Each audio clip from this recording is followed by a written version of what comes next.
Thanks for listening to Exploring the Wineglass podcast, the podcast for people who love wine.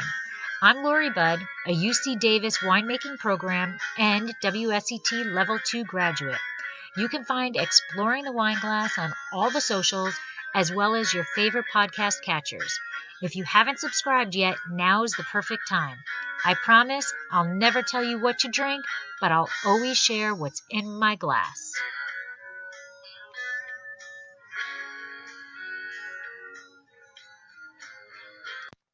Hey everyone, welcome to another episode of Exploring the Wine Glass. Today I have a fantastic interview for you. I was provided some samples of the Finger Lakes wine region, and I reached out to the Finger Lakes Wine Alliance and asked who I could speak to about the history of the region. They directed me to John Wagner of Wagner Vineyards. So I was lucky enough to have John jump on a Zoom conversation with me. His family has been involved in the Finger Lakes wine industry for generations. Not only does he know the history of the region, but he knows how to make exceptional wines, as Wagner Vineyards was named 2019 New York Wine Classic Winery of the Year, after 4 of his Rieslings received double gold. So I hope you enjoy the conversation, and remember to please swipe, subscribe, rate, and review so that others can find Exploring the Wine Glass. Sláinte!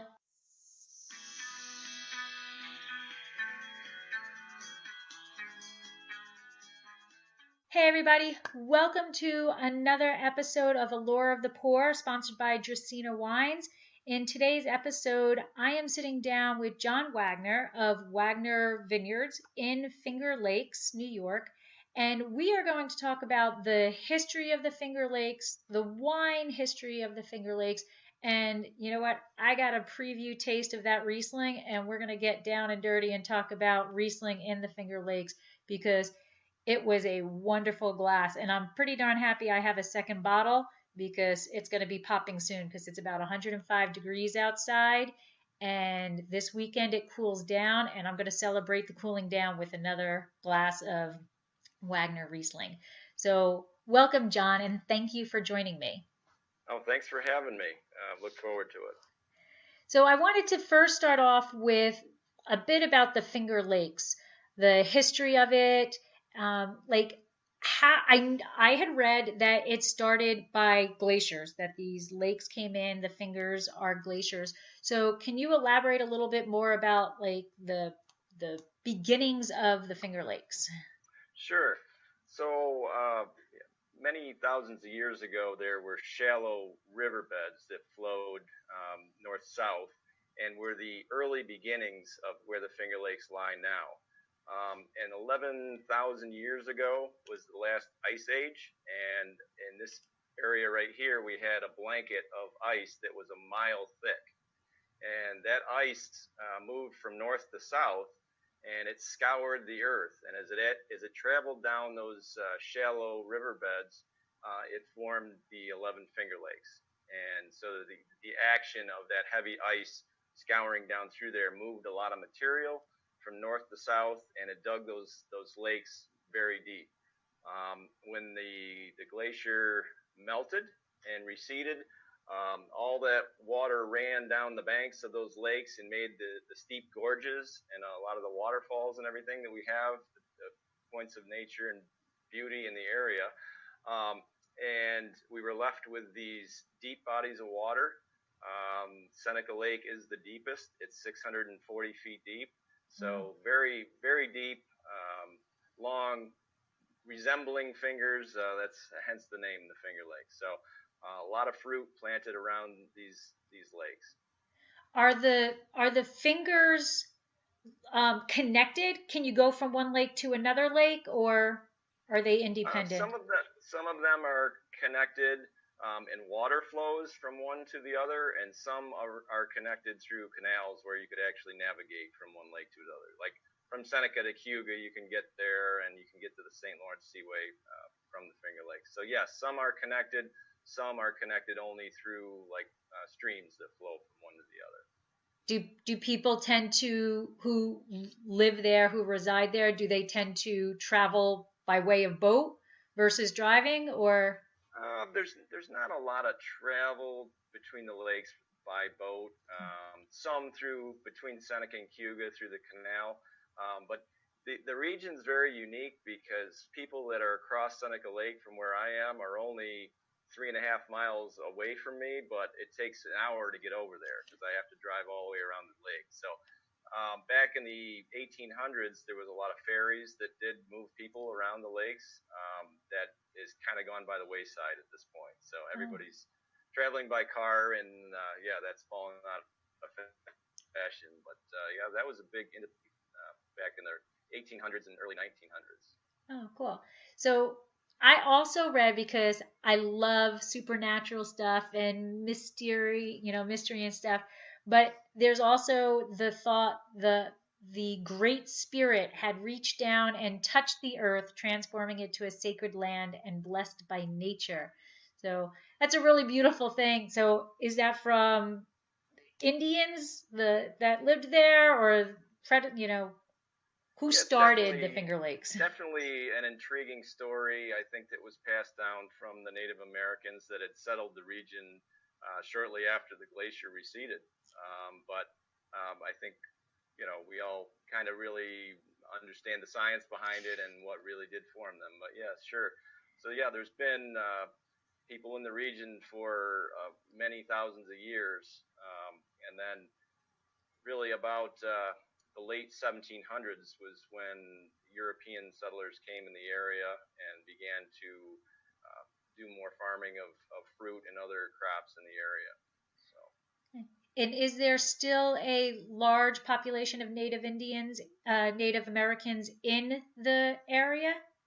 There is a small population in northern Seneca County, and yes, there is some, but not nearly what there was. I mean, there was quite extensive farming that the Native Americans had done here along the shores of the lake.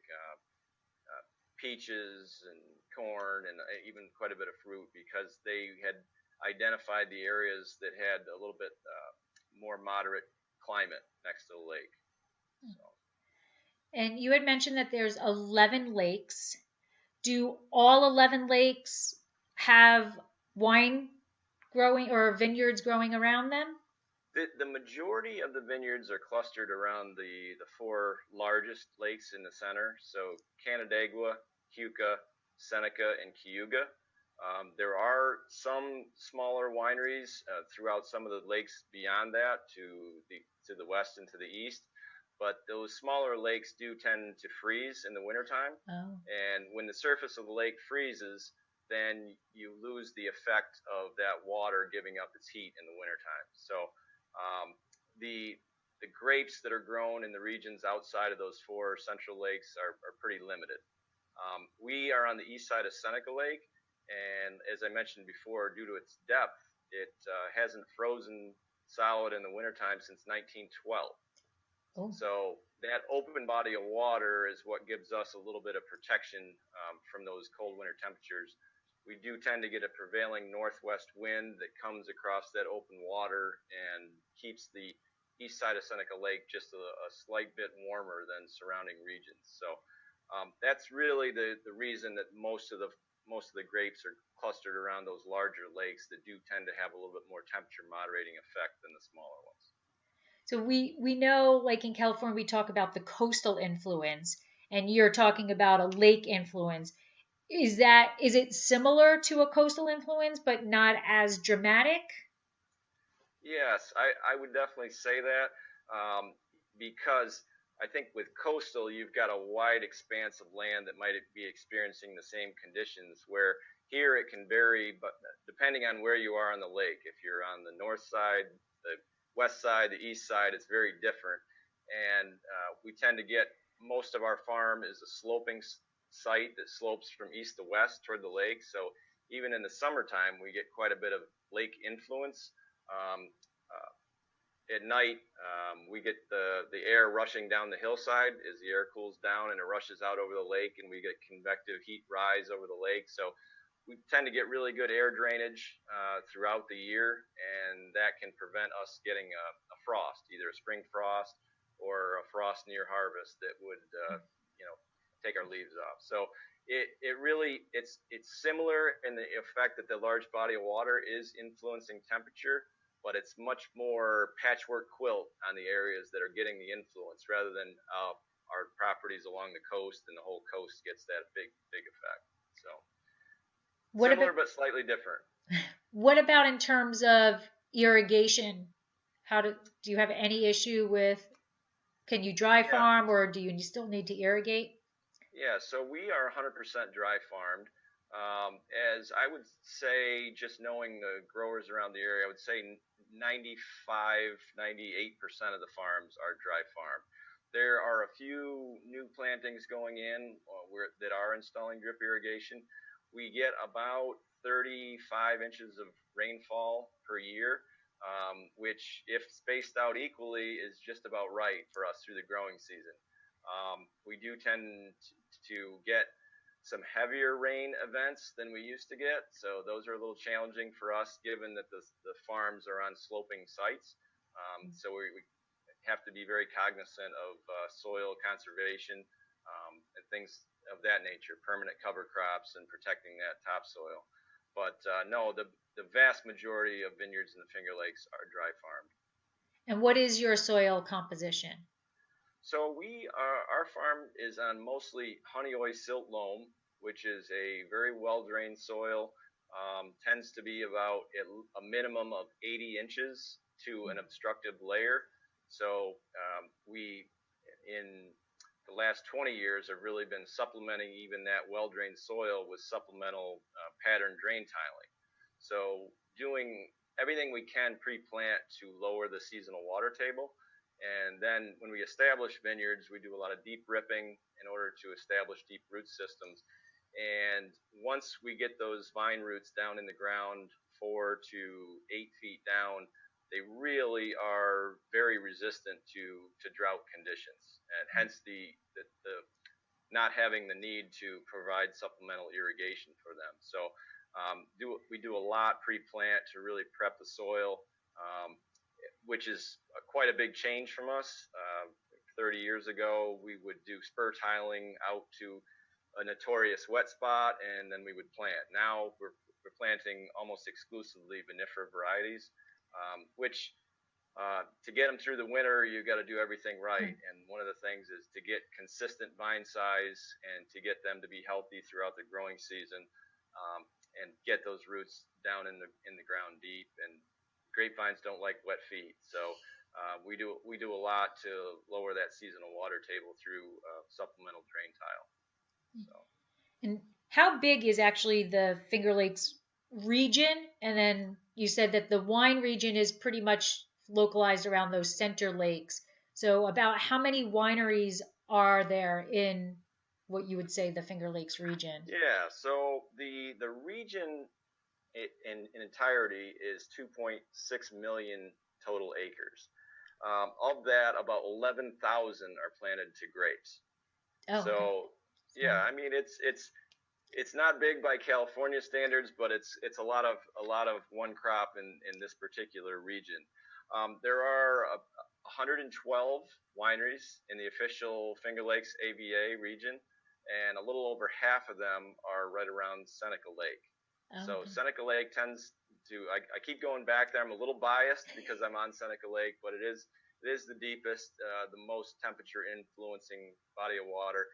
It does contain about half of the volume of water, so it contains as much water as the other 10 lakes combined. Wow. So yeah, a little over 100 wineries in the region, and a huge amount of growth in wineries since we started. We are celebrating. We just celebrated 40 years in the wine business here a few years ago. Opened in '79. So yeah, a lot's changed in 40 years.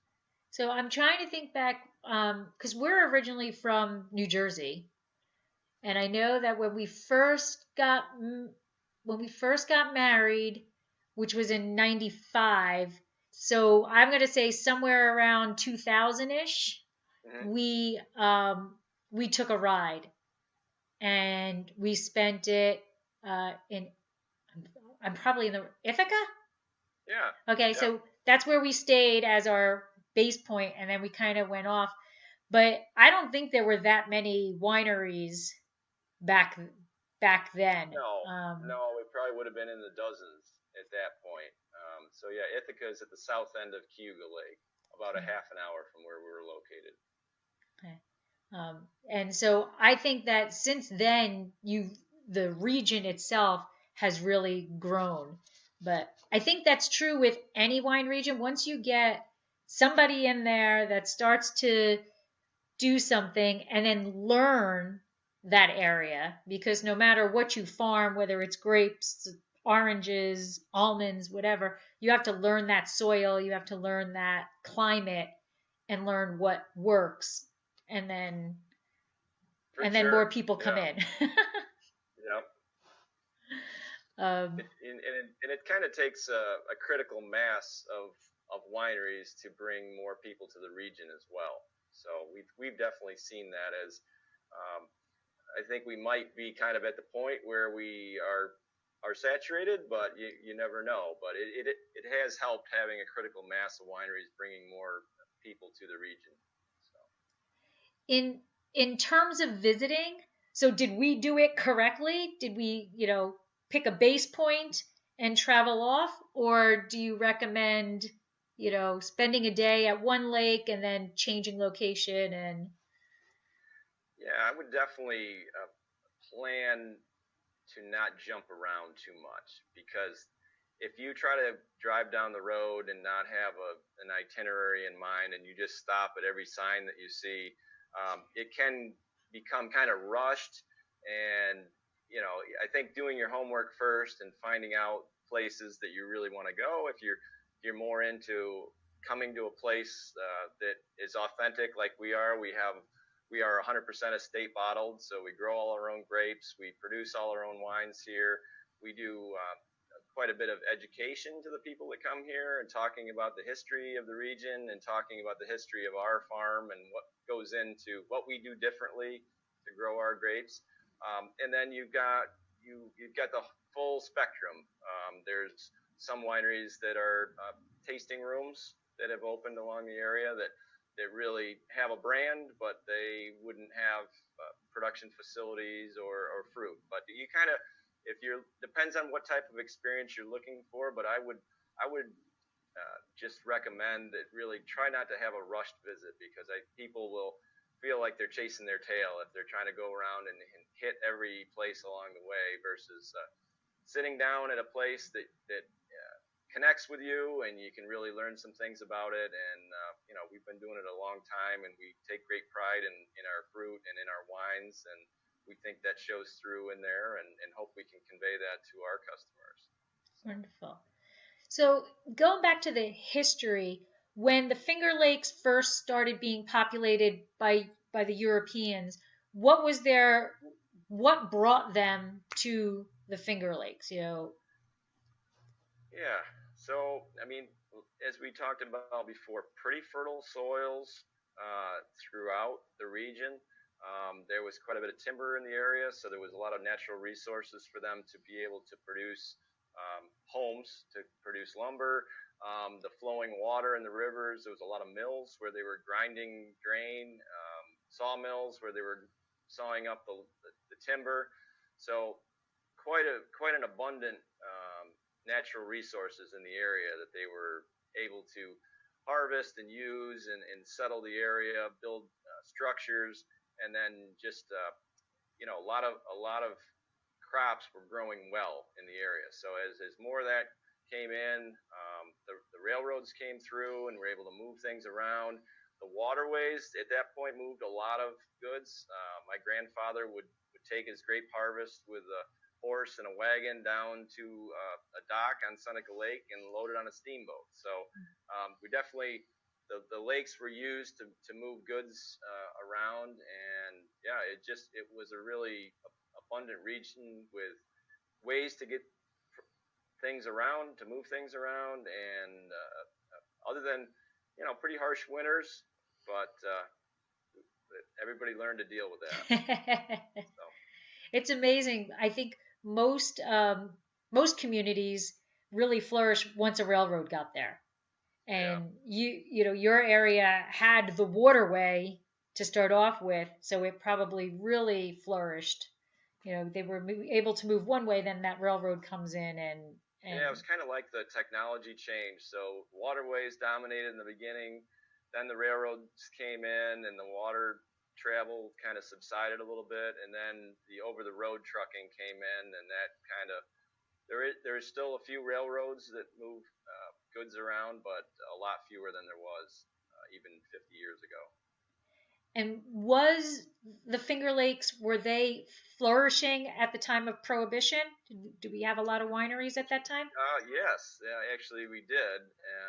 So back in the late 1800s, there was many native varieties planted in the area. So Concord, Niagara, Delaware, Catawba, and quite a booming wine business with these older wineries, and it all kind of came crashing down with Prohibition, and it ended a lot of those. A lot of the structures still stand and are kind of historic buildings at this point. Some are museums, but pretty much it was a death blow to a lot of those businesses that were functioning at the time.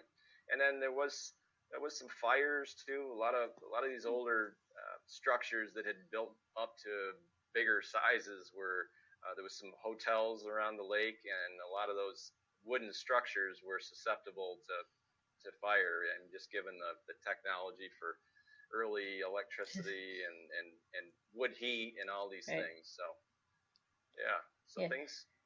But yeah, so then there was kind of this lull, and there was some large commercial wineries. For instance, the Taylor Wine Company and Canandaigua Wine Company began to get bigger and bigger and have a large grower base. So my father was a lifelong grape grower for the Taylor Wine Company, and then we briefly talked about how we got in the wine business. And my parents had taken a trip to Europe in 1972 with some area grape growers, and he really saw winemaking on a small scale over there, which was something he wasn't used to, being a lifelong grape grower for Taylor, which was a massive winery with large-scale tanks and presses and everything. So when he saw it being done over in Europe on a smaller scale, it kind of hatched the idea that he could do it. And then coincidentally in 1976, New York State passed the Farm Winery Act, which allowed growers to get into the wine business. And the different component that it allowed was, once you had a farm winery, you could produce wine and do tastings and sell retail as well as sell wholesale. Prior to that, if you had a winery license, it all had to be sold through wholesale channels. So it really was the impetus that started the exponential growth of farm wineries in the Finger Lakes, and allowing the tourists to come into the area and travel and go through the tours in the winery and the tastings. So that was really the big change that had enabled that to happen. So going back to that act, previous to the passing of that act, you either had to be a grower or a producer? Or yes, a grower or a commercial winery that could produce wine and sell it through wholesalers only. So no private retail sales, no tasting, wow. No anything. So it was a big sea change for that, and it really it played right into what a lot of growers were like. Hey, I want to try my hand at this, and getting small scale equipment. So when the New York State Farm Winery Act passed in '76, we began construction of our winery that year, and we built it using our own vineyard crew, and it took us 3 years, but in '79 we opened to the public, and we're at that point making wines out of the varieties of grapes that we had planted. And then at that point we began to plant vinifera, and that's been kind of our main focus from that point forward, is expanding our vinifera acreage to accommodate the wines that we really felt we wanted to make, and we could make a splash on the world stage with. Wow. So. And has there ever been an issue with phylloxera there? Well, not so much, because most all the vinifera that's planted. Uh-oh. Planted on Wait, you're resistant rootstock. Wait, I'm sorry. Can you go back and say that again, because you froze a bit? Okay. So phylloxera really was not a big problem for us, because the varieties we were growing back prior to '76 were native and French American hybrids, which had very good resistance to phylloxera. And then when we began to plant grafted vinifera varieties, they were grafted on rootstock that was resistant to phylloxera. So there is still some own-rooted vinifera planted in the United States, but it's usually on soils where they don't have a big problem with phylloxera. But almost 100% of the vinifera planted in the Finger Lakes is on phylloxera-resistant rootstock. Okay. When I hear Finger Lakes, back when we went, it was all native, but now you hear Finger Lakes and you kind of think Riesling. Yeah. And Dr. Konstantin Frank, his name is like all over when it's almost like synonymous with Finger Lakes. So who is he? Why is his name pop up a lot on Google when you search Finger Lakes? So he was a Ukrainian immigrant that had studied vinifera grape growing over in his home country under very cold conditions.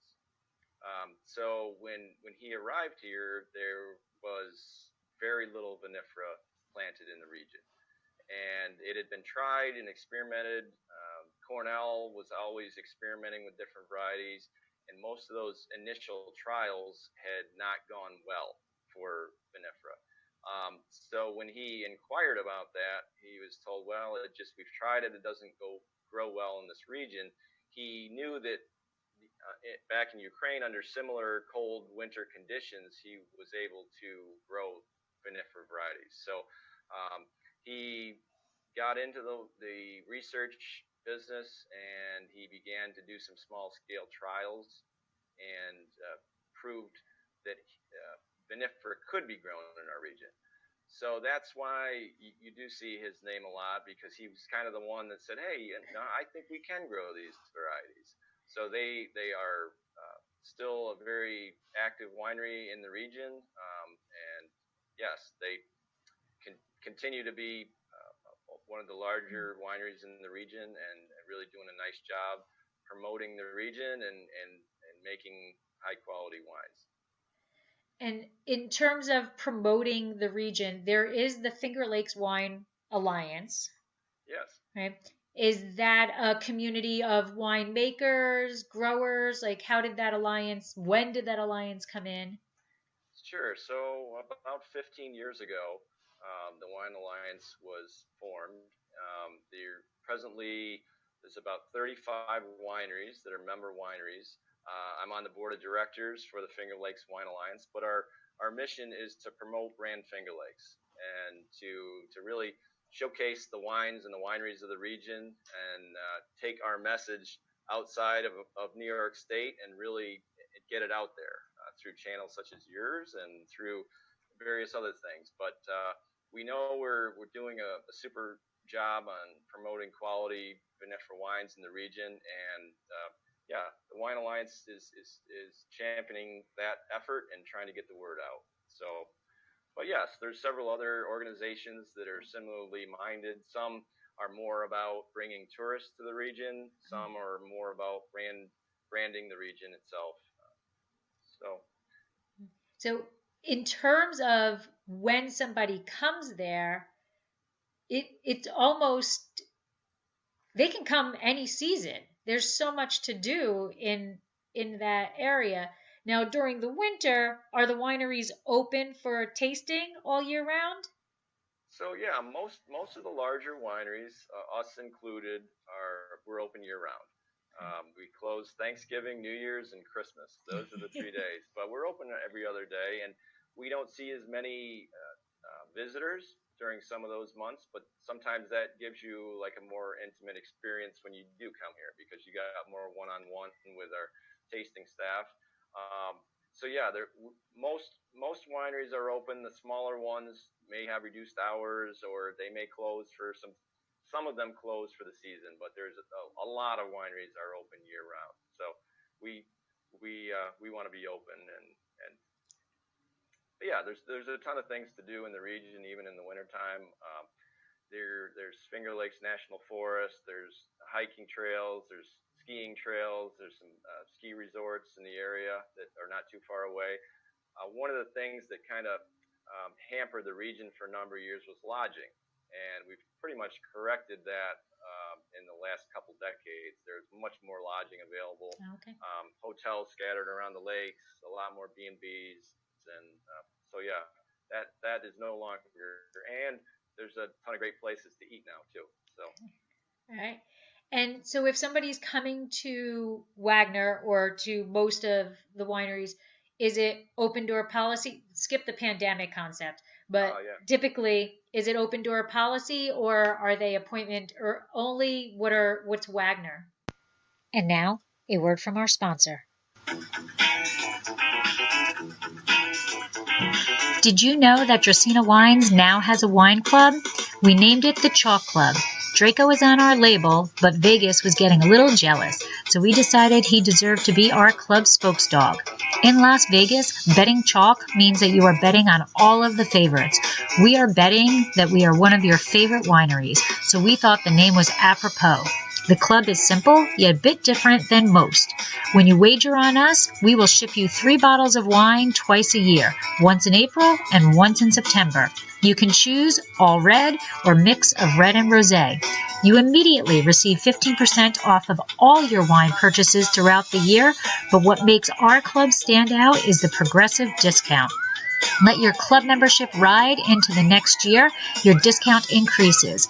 Each year you parlay your membership, you receive an additional 5% off up to a planned maximum of 25%. Your club shipments are discounted to a flat $15, plus we'll cover your club shipping cost for your second shipment.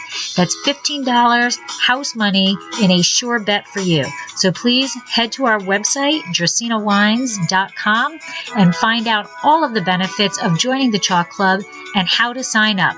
We've stacked the odds so that you can get our award-winning wines without breaking the bank.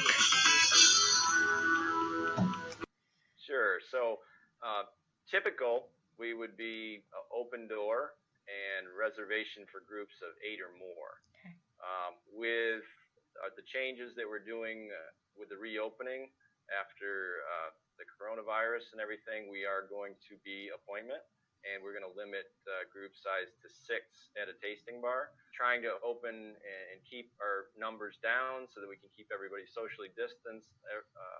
So it's going to be a little bit of a change for all of us, and I think everybody's getting used to the fact that things aren't going to just pop back to normal instantly. So, but yes, in a normal conditions, it would be you can pull into the parking lot, and anything unless you have a group of 8 or more, then you would need a reservation beforehand. And earlier you had mentioned that you like to educate your customers along the way. Do you do anything at Wagner like vineyard tours or special tastings, things like that? Yeah, so we do tours of the building, which used to be back in the late 70s when we opened up. They were hugely popular. Everybody that came wanted a 45-minute tour to find out how to make wine. We still continue to do the tour. We're one of the few in the Finger Lakes that do. There's a lot more people now that want to taste wine, and they've seen the wineries. They understand how wine is made. But we still get some interest in people that want to do the tour. We do we have quite an extensive wine club that we do different events for, where we'll offer special vineyard tours for them. we don't have the vineyard tours on a daily basis. We have a very large farm, and we're out there working every day, but it's sometimes difficult to stop and bring everybody out and show them. But we have been trying to do some virtual stuff during this whole shutdown.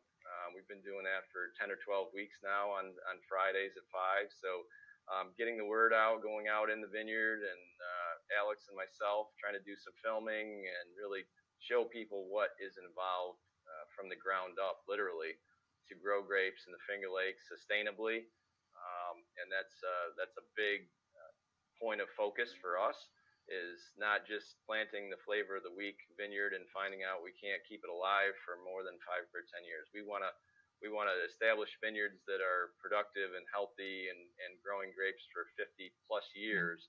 And we think we found a lot of viticultural practices that allow us to do that sustainably, and that's really a huge focus for my entire family. That's awesome. And I saw, so congratulations, you were named, Wagner Winery was named New York Wine Classic's 2019 Winery of the Year. So congratulations. That seems to be an amazing accomplishment. Thank you very much. That was a nice award because it really recognized the quality across the entire line of wines. We had submitted 7 wines for that competition, and 4 Rieslings received double gold in that. So it was just a real nice accolade showing the quality across the board of our wines. So we've worked very hard with the Riesling variety in particular. When we first started planting vinifera in the late 70s, we planted a few acres of Riesling, Gewurz, and Chardonnay, Cab Franc, Cab Sauv, Merlot, and Pinot. And then for 10 or 12 years, we kind of kept those acreages. We began to make about 25 years ago, my father and I, we looked and decided Riesling was going to be the variety of the Finger Lakes, that it overwintered very well. The quality of the wine was consistent, even though the growing conditions from year to year weren't. Cold year, hot year, wet year, dry year, we still came through with amazing varietal character in the Riesling. So that's when we really began to expand the acreage on that. We have over 60 acres of that one variety planted on our farm, which is the largest planting of Riesling in the Finger Lakes. Oh, wow. So we have a very diverse different clones, different rootstocks, different age vineyards from 6 years old to 42 years old, different elevation sites, which has really expanded our Riesling program and allowed just layers of complexity in the flavor. We really stress super ripe fruit, so we do a lot during the growing season to be able to enable longer hang time in the vineyard.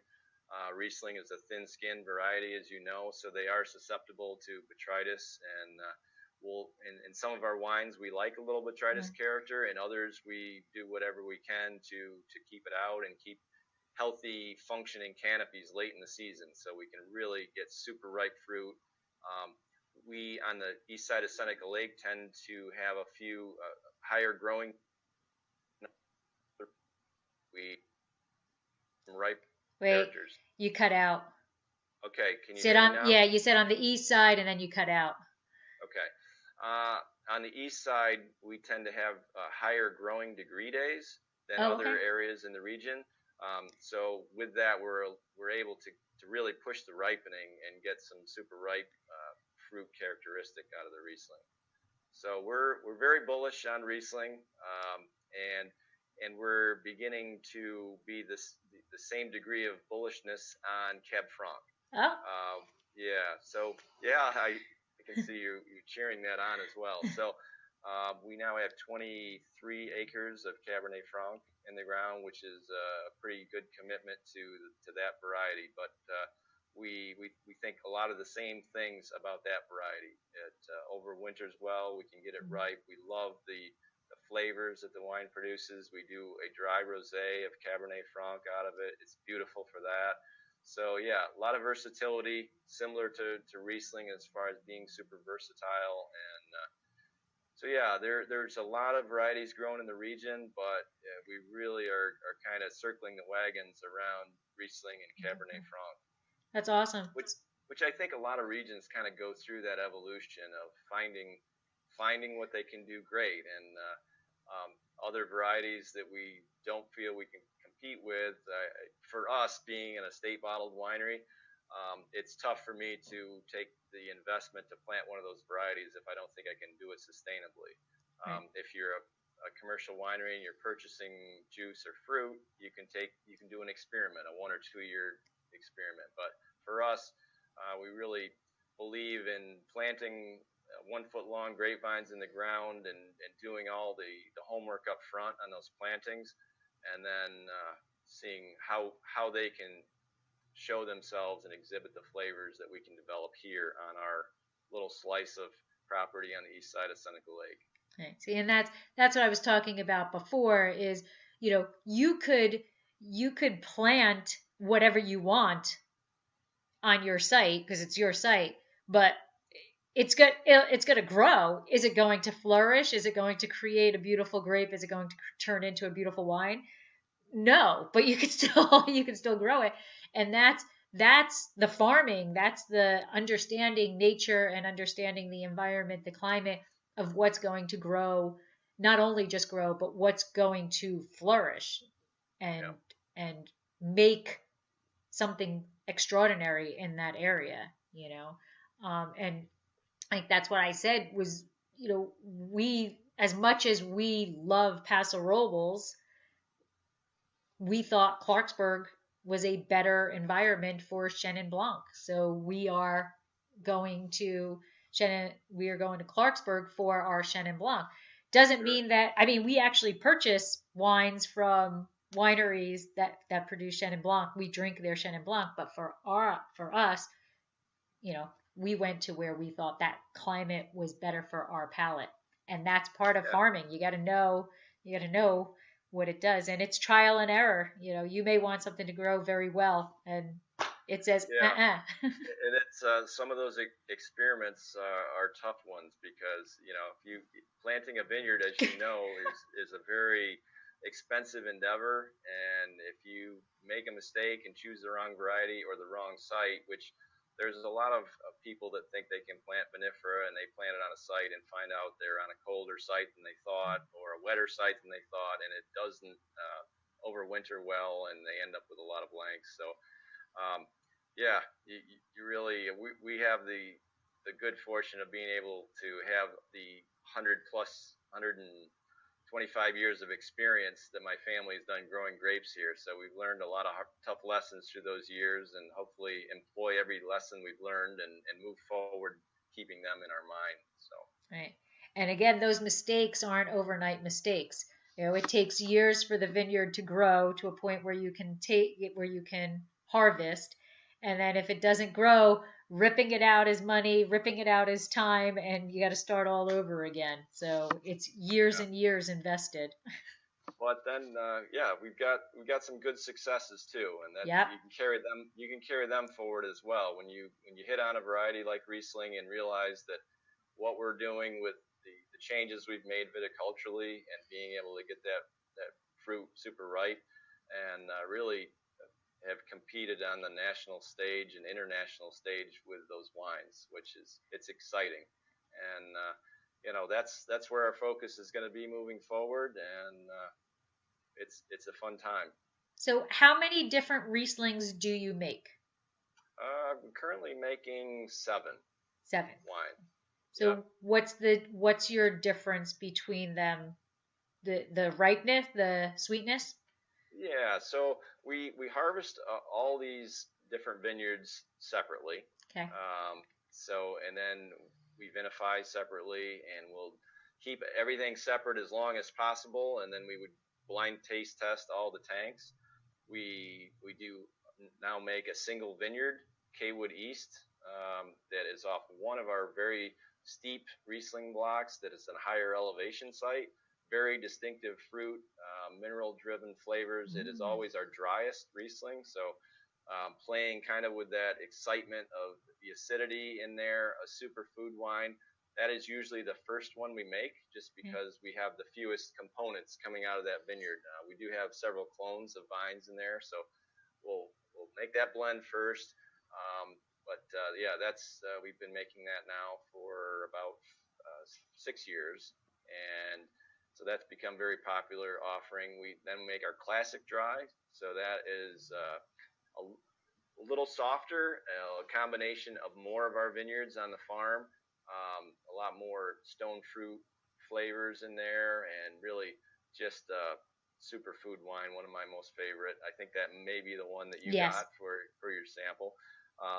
So yeah, the changes in varietal character and flavors. So back in the early 80s, all of our Rieslings came off of our heritage block, which was an 8.5-acre block that my dad planted 42 years ago.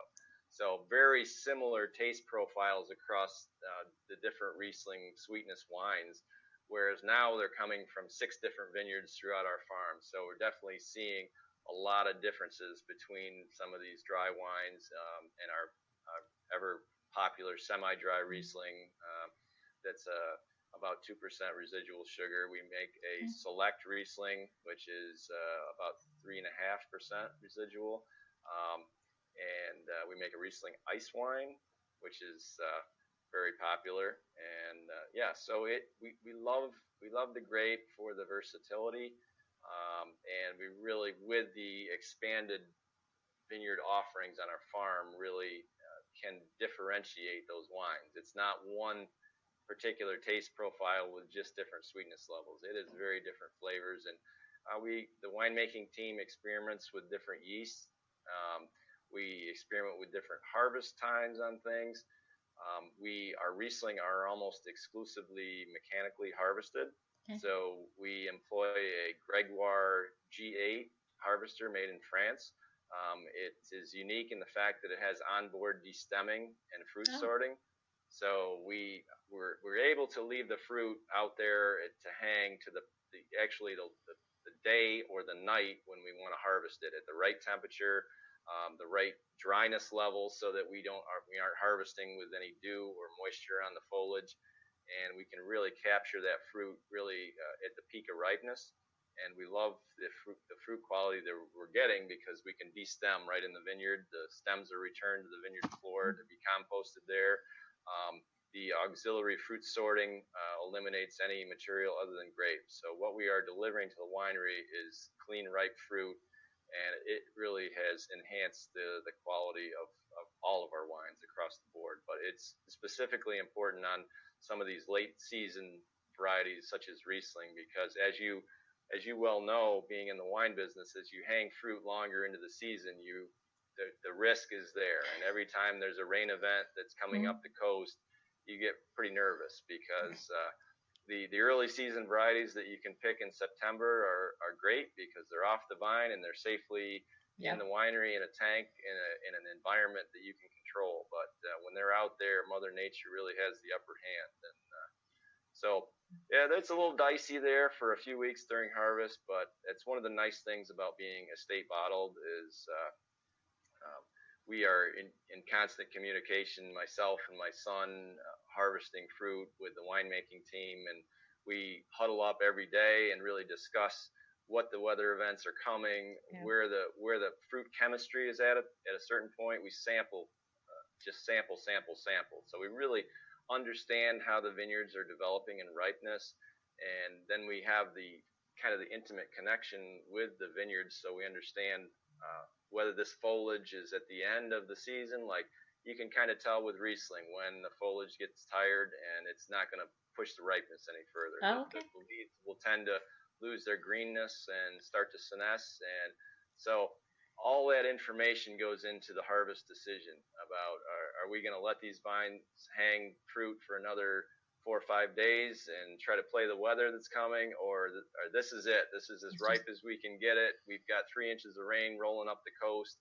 We got to pick tonight. Right. So we'll go out and pick through all hours of the night and pick the fruit at the right temperature. We like to pick cool for Riesling that really preserves some of those delicate flavors. So there's a lot to it, and really that's some of the things that we try to educate our visitors too. That it's not just it's not a formula where you just plug in ingredient A and ingredient B and make wine.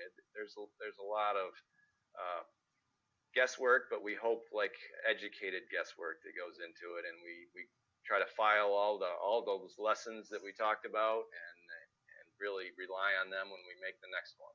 So. Now, are you picking your clones or vineyards at different brix levels for the different Rieslings, or are you dealing with the RS in the winery itself? A little of both. So sometimes we know ahead of harvest, okay, this particular pick is probably going to be in one of our sweeter Rieslings, and we would pick with a little higher acid level out in the grapes, and maybe be a little bit more tolerant of some botrytis character in some of those wines, where if we know that this is potentially going to be a dry Riesling, we certainly want to get the acid level down. And really, one of the hallmarks of our winery is balanced wines. So if we need to make some adjustments in the winery, some fine-tuning adjustments, we'll do that. But yes, we really try to have a pretty good idea of what wine these grapes are going to go into. But again, we may have 15 tanks of Riesling fermenting at any given time during harvest. So there's a lot of those decisions do get made post fermentation when we've got some young wines, and we taste them all blind, which is a pretty fun experience. We bring back we have a couple retired winemakers that still love to be involved. They come back, and we all taste through those Riesling tanks and really get a good idea of the entire harvest and all the tools we have to work with. So it makes the blending decisions somewhat collaborative between a lot of people that have a lot of decades of experience. So that's fantastic. So I know it's difficult, but I always get asked this question. We only have 3 wines, but do you have a favorite child? Well, that's definitely a tough one. We do drink a lot of the different wines. I do gravitate to the drier wines. Love a glass of dry Riesling with dinner.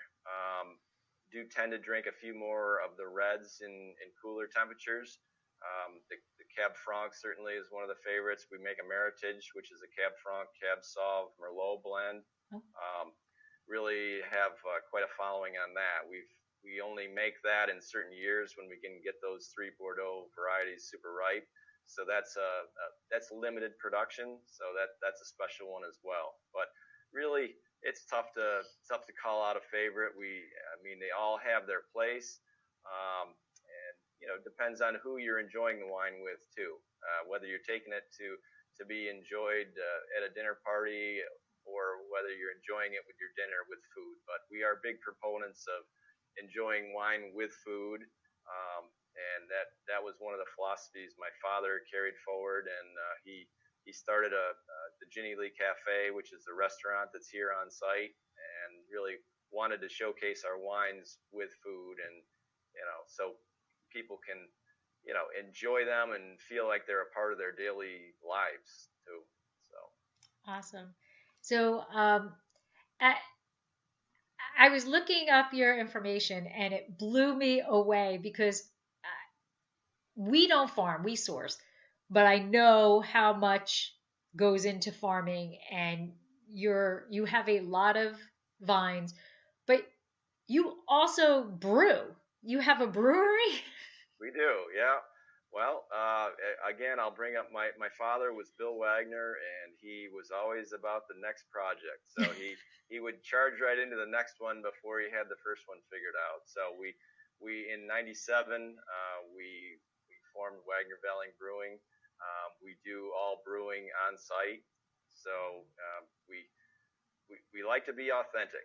We grow our grapes here. We make all our wine here. We make all our beer here. We do not grow our beer ingredients. We do source them. So we draw the line there. You beat me to my question. I'm like, tell me you grow your own hops.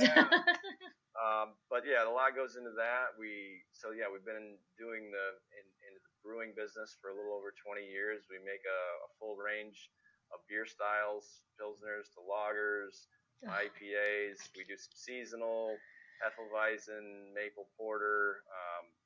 Started out as a winter seasonal, our Sled Dog Doppelbock. That's become one of our staple Oh, beers here. wow. So do some sours now. So Do you ship it's beer to California? well, we're under some more restrictions as far as shipping the beer. Really? There's more Yeah, restrictions than wineries?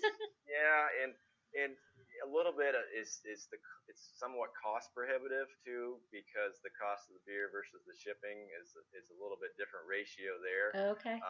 But yeah, we are restricted a little bit more on shipping beer. Some of those laws are slowly getting a little more lenient. But as you know, it's a difficult, highly regulated business we're in, and shipping around the states has become a little easier. But becoming compliant, we use a third party to keep up with all the paperwork to be Right. compliant, and we are shipping to all states that we can legally do so. So that's listed clearly on our website. So And I'm assuming, I mean, I don't know, but compliance beer is different than compliance well, wine? Different there's states? some similarities between the two, but yeah, they are two separate licenses, and yeah, a lot to keep track of. That is a lot of work. That is a lot. That is a lot of work. Oh my gosh. Well, Well, I have a lot of really qualified people, a lot of smart people, and that's I think what you need to be successful in business is just a lot of people that can contribute their ideas and efforts to it, and that's what makes it all tick. and is your tap room different than the winery, or can you taste both, or are those different They're in the licenses? same contiguous building. Okay. They are two separate tasting bars, but yes, they are in the same building. So you can come in and taste both in one visit. Oh, So, okay. and then we have a large outdoor seating facility, so a huge deck with picnic tables that overlook the lake, and Wow. overlooks our farm, so you can see all the vineyard acreages, and it rolls down to Seneca Lake and get some beautiful sunsets here. So yeah, and then just next door, about 100 feet away is the Janine Lee Cafe, where we do lunches and some holiday brunches, wedding receptions. So yeah, a lot going on in one area here, and hope people can come and experience it. And do you do any like weekend events like live music or anything like that? Yeah, so not counting this year, but usually from Memorial Day to Labor Day, every Friday we have live music on the deck. Friday nights from 6 to 10, and we serve food and beer and wine, and it's quite a good time. We don't know whether we'll be able to do them this year. Right now, they are not allowed. We're not allowed to do any type of events yet. Right. I believe all concerts are canceled for the area for the foreseeable future. So yeah, we're in a little bit of limbo on that, but yeah, as soon as we are able to, it's a great spot to do that, and people can really. It's kind of there's some roofed area where people can be in the shade, but they really get that outdoor experience, and yeah, some magical nights there on the deck. Wonderful. So my last question is, if you had to provide, one, two, three tips to a Finger Lakes newbie, what would they be? Well, I would say keep an open mind, plan enough time so that you're not rushed. There's a lot to take in, and you can't do the entire Finger Lakes region in a long weekend. It just isn't possible. But do some research and find, like we talked about before, a little bit about what you want for an experience. If you're looking to maybe learn about the history of the region, there's some great museums in there. There's a lot of activities that you can get out and exercise, great eating venues, but definitely search out the places that you feel are authentic and can really provide you with a true experience of what's going on in the region. You don't have to necessarily drink a lot at each tasting. That we do offer dump buckets so that people can actually taste through a lot of wines. No more spitting. Yeah, you can't do that anymore. But no, you got to kind of pace yourself and not try to jam too many into one visit. But there's some lovely wines being made in the region, some really awesome, dedicated, hardworking people that have been working for a long time to push the quality of the wines in the whole region forward. And I think that will shine through if people do their homework ahead of time and find where they want to visit. But awesome. and then plan a second visit to come back and see the other things that you didn't see on the first one. So excellent. Now, I forgot to add this in the email because, again, thank you for doing this on such short notice. But normally at the end of these, I play a little game of opposites, and all it is I just give out two things and you just say whichever one resonates with you more. So it's like I would say night or day, and you just say whichever one. Are you up for it? We start off with non-wine and then I get into wine. So you're digging into my inner soul here. There you go. You're analyzing me. Yep, analyzing you.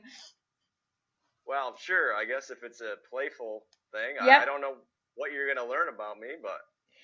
All right, here we go. Day or night? Day. Sunset or sunrise? Sunset. Walk or run? Run. Food or drink? Oh, that is so tough. That's a tough one for you, right? I can't, both. I'm not going to answer that one. Both. Old world or new world? New world. Sweet or dry? Dry. Red or white? Depends on the day. Yeah, it depends. Bubbles or still? Still. Oak or stainless? Stainless. Drink now or drink later? Drink now. Blend or varietal? Varietal. Vintage or non-vintage? Vintage. Cork or screw cap?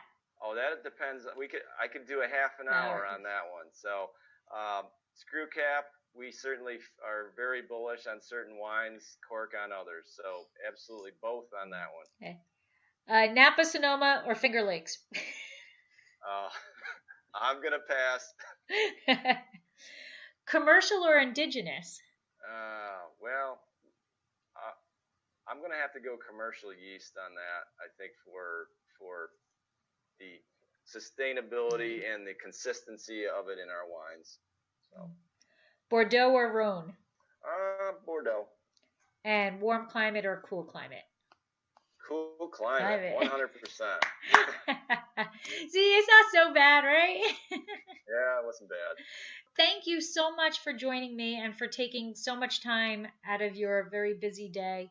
And I hope that you guys get to, open more quickly. And, yeah, we do too. So. Yeah. And but it was great. It was a pleasure talking to you. Thank you. Everything continues to go well for you. Thank you. Bye.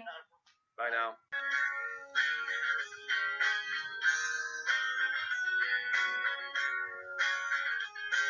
This has been another episode of Exploring the Wine Glass. Thanks for listening. If you have suggestions on what topics you would like me to discuss, please reach out on social media. You can find me on Twitter, Instagram, and Facebook as Exploring the Wine Glass. I'm also on LinkedIn as Lori Hoyt-Budd. Of course, you can always email me at exploringthewineglass@gmail.com.